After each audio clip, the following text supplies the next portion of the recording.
अस्सलाम वालेकुम जी। मेरा नाम वसीम मलिक है। इस्लामाबाद हाई कोर्ट के 6 जजेस ने खत लिखा। चीफ जस्टिस काजी फ़ायज़ ईसा साहब ने चाहते ना चाहते एक अज़खुद नोटिस लिया। कल के रोज़ उस अहम अज़खुद नोटिस की समाअत सुप्रीम कोर्ट ऑफ पाकिस्तान के कमरा अदालत नंबर 1 में होने जा रही है।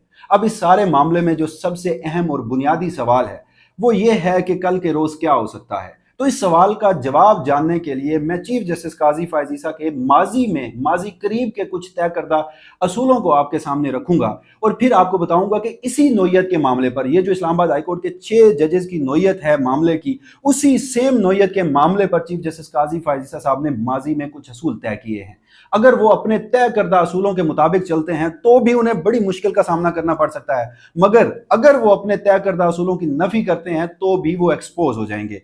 तो ये दिलचस्प सूरत हाल क्या है, किस केस का मैं आपको हवाला दे रहा हूं, वो आपके सामने रखूंगा। जबकि दूसरी जानिब इसी केस में ही एक और दिलचस्प सूरत हाल ये पैदा हुई थी कि चीफ जस्टिस काजी फ़ायज़ ईसा साहब चाहते थे कि वो जो माजी की फौजी स्टैब्लिशमेंट है उनको इस केस में कटहरे में लाकर खड़ा कर दें, मगर इस हवाले से कोशिशें भी बेशुमार की गई और अपनी कुछ ख्वाहिशात को भी पाया तकमील तक पहुंचाया गया, मगर वो जो सबसे बड़ी ख्वाहिश थी कि उन फौजी अफसरान को कटहरे में लाकर खड़ा किया जाए, उसमें उन्हें नाकामी हुई। अब नाकामी की क्या वजह है, यहाँ पर भी बड़ी दिलचस्प सूरत हाल है कि चीफ जस्टिस काजी फ़ायज़ ईसा साहब ने अनजान थे, वो उन्होंने एक नोटिस जारी किया और उन्होंने समझा कि ये अफसर जो हैं ये भी अब फौजी स्टैब्लिशमेंट से रिटायर हो गए हैं, मगर फिर बाद में उसी रोज पैगाम भिजवाया गया। पैगाम मेरी इतलात के मुताबिक ये भिजवाया गया कि ये मामला आगे नहीं चलेगा, सुप्रीम कोर्ट ऑफ पाकिस्तान ऐसा नहीं कर सकती। फिर चीफ जस्टिस काजी फ़ायज़ ईसा साहब को बैक फुटिंग पे आना पड़ा था। तो ये सारी तफसीलात क्या हैं, ये सारा मामला कल के रोज होने वाले केस से कैसे जुड़ा है, आज की इस वीडियो में जरा तफसीलन आपके सामने रखता हूं। जी हां, मैं बात कर रहा हूं शौकत अजीज सदीकी केस की। आपको पता है शौकत अजीज सदीकी केस भी इसी नोयत का केस था। इसी नोयत के केस में उन्होंने इल्जाम लगाए थे उस वक्त की फौजी स्टैब्लिशमेंट, जिनमें जनरल रिटायर्ड कमर जावेद बाजवा हों, फैज अमीद हों, या उसके साथ साथ उस वक्त के ब्रिगेडियर अरफान रामे हों। तो सुप्रीम कोर्ट ऑफ पाकिस्तान के कमरा अदालत नंबर 1 में 14 दिसंबर 2023 को इस मामले की समाअत हुई। जब इस मामले की समाअत हुई तो जो शौकत अजीज सदीकी साहब हैं उन्होंने कमरा अदालत नंबर 1 में अपनी दरखास्त में उन लोगों के खिलाफ जिनका मैंने नाम लिया उन पे इल्जामात तो लगाए, मगर उन्हें दरखास्त में फरीक नहीं बनाया, जिस पर चीफ जस्टिस काजी फ़ायज़ ईसा साहब बरहम हुए।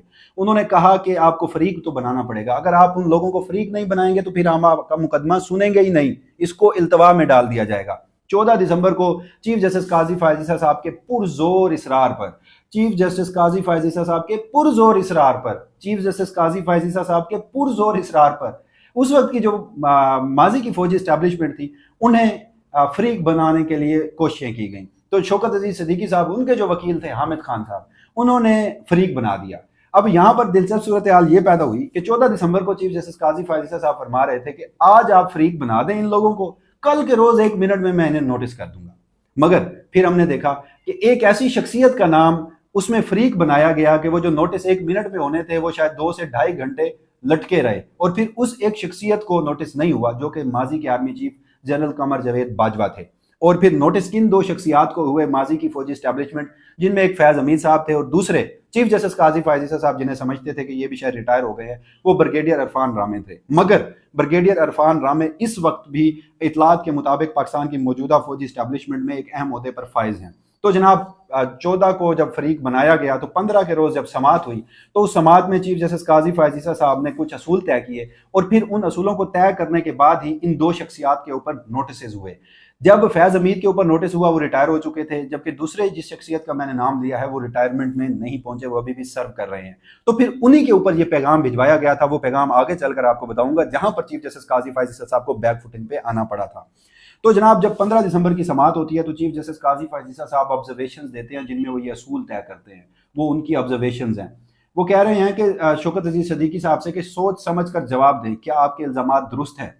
क्या वो जर्नल्स जिनको आपने फरीक बनाया है वो खुद इक़्तिदार में आना चाहते थे? अगर शौकत सदीकी के इल्जामात दुरुस्त हैं तो वो जर्नल्स किसी की सहूलतकारी कर रहे थे। जिसके जिसके ये जर्नल सहूलतकारी कर रहे थे वो कौन था? यानी चीफ जस्टिस काजी फ़ायज़ ईसा साहब, फैज अमीद साहब हों, ब्रिगेडियर रामे हो, उनके ऊपर ये कह रहे थे कि ये खुद तो इक़्तिदार में नहीं आना चाहते थे, तो इन्होंने किसी के लिए सहूलतकारी की। यानी वो बराह रास्त उस वक्त के वो जो वज़ीर आज़म थे 2018 में इमरान खान साहब, उनका नाम सुनना चाह रहे थे और उन्हें भी फरीक बनवाना चाह रहे थे। फिर आगे चीफ जस्टिस काजी फ़ायज़ ईसा साहब कहते हैं कि आप शायद भूल रहे हैं कि आप आइन के आर्टिकल 184(3) के तहत सुप्रीम कोर्ट ऑफ पाकिस्तान में आए हैं, जहन में रखें कि 184(3) का दायरा अख्तियार कहां तक हो सकता है। यानी चीफ जस्टिस कह रहे थे कि इसमें सुप्रीम कोर्ट ऑफ पाकिस्तान के पास अनलिमिटेड पावर्स हैं और वो आपको अपनी मनपसंद लोगों के तक नहीं रहने देंगे, बल्कि वो इस मामले को प्रोब करेंगे, कौम के सामने सच लाएंगे कि 2017 में पाकिस्तान की फौजी इस्टेब्लिशमेंट ने मौजूदा जो उस वक्त के वजीर आजम बने थे इमरान खान, उनके हक में जुडिशल आउटकम लेने के लिए एक सियासी जमात को यानी मुस्लिम लीग नून को साइड लाइन किया था और अदलिया में मुदाखलत की थी। फिर वो आगे कह रहे हैं कि आप सहूलतकारों को फरीक बना रहे हैं, असल बेनिफिशरी तो कोई और है। यहाँ पर भी इमरान खान का नाम लिया जा रहा है। फिर वो कहते हैं कि असल बेनिफिशरी का तो आपने दरखास्त में जिक्र तक नहीं किया। आईने पाकिस्तान की पासदारी ना करके वो सहूलतकार इस जाल में खुद फंस रहे थे। जिन पर इल्जाम लगाए गए हैं वो किसी और की सहूलतकारी कर रहे थे। आपने सहूलतकारों को फरीक बना लिया है, फायदा उठाने वालों को नहीं। फौजी अफसर किसी की सहूलतकारी कर रहे थे तो वो भी इस जाल में फंसेगा। फिर यहाँ पर जस्टिस जो हामिद खान है वो बताते हैं कि फौज शायद मर्जी के नताइज लेना चाह रही थी, जिस पर चीफ जस्टिस काजी फायज ईसा कहते हैं कि एक उम्मीदवार को इसलिए साइड पर किया जाता है कि इस बाद में अपने मनपसंद उम्मीदवार को जितवाया जाए। शौकत सिद्दीकी ने जो इल्जामात लगाए हैं इसके नताइज भी संगीन होंगे। हम किसी एक साइड की तरफदारी नहीं करेंगे।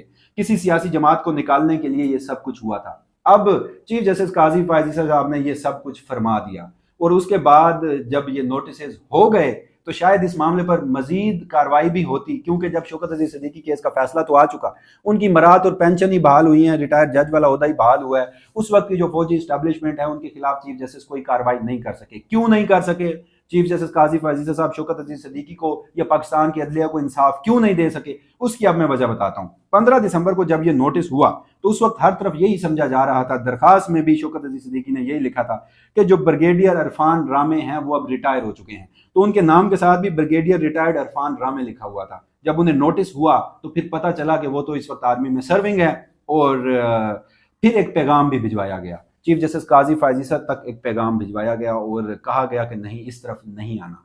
फिर चीफ जस्टिस काजी फायज ईसा साहब को भी इदराक हुआ, लिहाजा वो भी बड़ी माजरत के साथ पतली गली से निकल गए। ये जो असूल खुद तय किए थे उसी पर पूरा नहीं उतरे और माजी की फौजी एस्टेब्लिशमेंट के खिलाफ कार्रवाई भी नहीं हुई। अब इन सारे मामलात पर अगर देखा जाए जनाब, तो मौजूदा जजेस का मामला भी यही है। उन्होंने भी बराह रास्त ISI पर इल्ज़ाम लगाया है कि वो जुडिशल आउटकम अपनी मर्जी के लेना चाह रहे थे और मदाखलत कर रहे थे। तो जब ये सारा मामला है तो 184(3) की दरखास्त उस वक्त शौकत अजीज सिद्दीकी लेकर आए थे।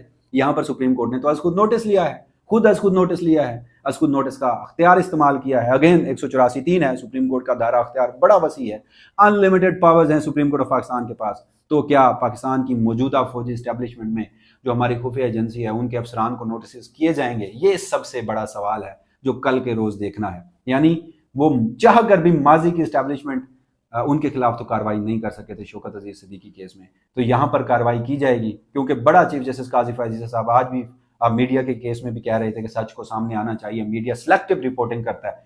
तो जब अदालत उज़्मा जो है वो सिलेक्टिव इंसाफ देगी तो मीडिया उसी पर बोलेगा, और जब मीडिया उसी पर बोलेगा तो आपको गिरां गुजरेगा, और जब आपको गिरां गुजरेगा तो फिर आप ताना देंगे कि मीडिया सिलेक्टिव रिपोर्टिंग करता है। आप अपना इंसाफ अक्रॉस द बोर्ड कर दीजिए तो आप देखेंगे कि मीडिया भी अक्रॉस द बोर्ड रिपोर्टिंग करेगा। इवन के आपने तो अपना यूट्यूब चैनल भी शुरू किया है, आज भी कहा है कि हम इसलिए अपना यूट्यूब चैनल शुरू कर रहे हैं क्योंकि हम जो है सिलेक्टिव रिपोर्टिंग से तंग हैं। मगर चीफ जस्टिस काजी फायज ईसा की सुप्रीम कोर्ट का अपना यूट्यूब चैनल भी सिलेक्टिव केसेस की लाइव स्ट्रीमिंग करता है, और जहां पर डर होता है कि बड़े घर से पाकिस्तान की फौजी एस्टेब्लिशमेंट का कोई जिक्र आएगा तो वहां पर उस वक्त के लिए वो जो लाइव स्ट्रीमिंग है वो रुकवा भी दी जाती है। माजी में इस तरह की मिसालें हैं। और दूसरी जानिब अगर देखा जाए, जब अपनी वजाहतें देनी होती हैं, कोई आम सा भी केस होता है, उसकी भी लाइव स्ट्रीमिंग शुरू कर दी जाती है। तो जनाब, जिस तरह आपको मीडिया की रिपोर्टिंग सिलेक्टिव लगती है, ये तो आपने ऑब्जर्वेशन दे दी, ये हकीकत है जो मैं ये कह रहा हूँ। ये हकीकत पाकिस्तान की सुप्रीम कोर्ट में माजी के 6 महीने में जब से आपने ये लाइव स्ट्रीमिंग शुरू की है,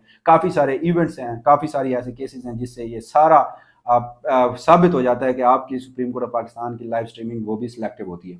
तो अब इस सारे मामले में चीफ जस्टिस काजी फायज ईसा साहब ने चले ऑब्जर्वेशंस की हद तक की जो असूल तय कर दिए थे, यानी वो उन्होंने फरीक बनवाया जिनके ऊपर वो इल्जामात लगा रहे थे शौकत अजीज सिद्दीकी साहब। चीफ जस्टिस काजी फायज ईसा साहब ने क्या किया, उनको नोटिस जारी किए, पहले फरीक बनाया फिर नोटिस जारी किए। तीसरा, वो बेनिफिशियरी, असल बेनिफिशियरी को प्रोब करना चाह रहे थे। यानी अगर जो जनरल्स हैं वो अदलिया में मदाखलत करते हैं तो वो खुद के लिए नहीं करते, वो खुद वज़ीर आज़म नहीं बनना चाहते, वो किसी के लिए सहूलतकारी कर रहे होते हैं। ये चीफ जस्टिस काजी फैज़ ईसा का कहना था। तो यहाँ पर इन तीनों असूलों के ऊपर अगर चीफ जस्टिस काजी फैज़ ईसा पूरा उतरेंगे तो फिर पाकिस्तान की मौजूदा ISI को और उन अफसरान को जिनका नाम जजेस ने अपने खत में लिखा है उनको भी नोटिस जारी होंगे।